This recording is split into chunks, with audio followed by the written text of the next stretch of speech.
ఇప్పటి వరకు భూమి నుంచి అత్యంత దూరంగా ట్రావెల్ చేసిన వస్తువు ఏంటో తెలుసా? ఇదిగో పైన కనిపిస్తున్న వోయేజర్ 1.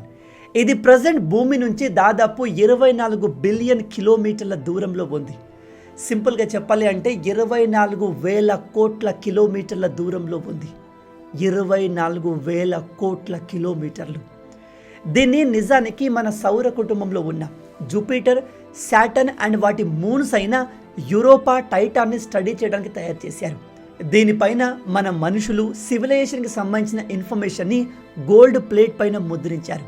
మన భూమిపై క్రియేట్ అయిన మ్యూజిక్, లిటరేచర్, సాంగ్స్ కూడా ఇందులో ఉన్నాయి. మన ఇండియన్ సాంగ్స్ కూడా ఇందులో రికార్డ్ అయి ఉన్నాయి.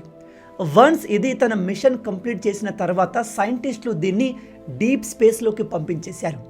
ఇది ఇప్పుడు గంటకు 60,000 కిలోమీటర్ల వేగంతో డీప్ స్పేస్లోకి ట్రావెల్ చేస్తుంది. ఇప్పటి వరకు మన మనిషి పంపిన ఏ వస్తువు కూడా సౌర కుటుంబాన్ని దాటలేదు.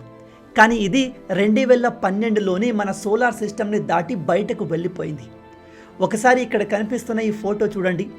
ఇక్కడ చిన్నగా పేల్ బ్లూ కలర్లో కనిపిస్తున్న డాట్ మరేదో కాదు, మనం ఉన్న భూమి.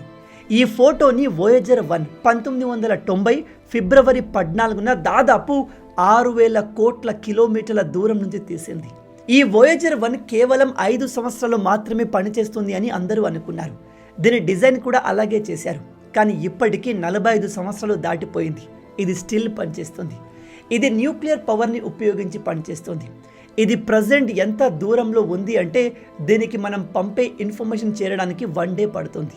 అది పంపే ఇన్ఫర్మేషన్ మన భూమిని రీచ్ అవ్వడానికి ఇంకో డే పడుతుంది. సో మనం దీనితో కమ్యూనికేట్ అవ్వడానికి 2 రోజులు పడతాయి. ఒకసారి ఆలోచించండి. ఇది మన సౌర కుటుంబం మొత్తాన్ని దాటేసి డీప్ స్పేస్లోకి వెళ్ళిపోయింది. రేపు మన భూమి పూర్తిగా సర్వనాశనం అయిపోయినా దానికి ఎటువంటి ఎఫెక్ట్ ఉండదు.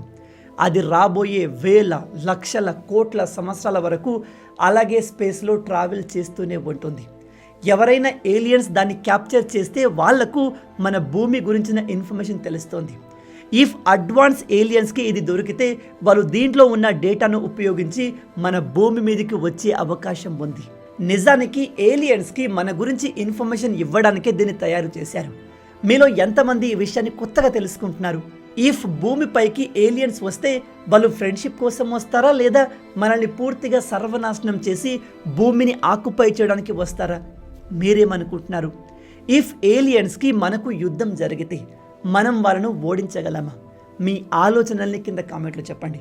ఇలాంటి అమేజింగ్ వీడియోస్ కోసం లైక్ అండ్ సబ్స్క్రైబ్.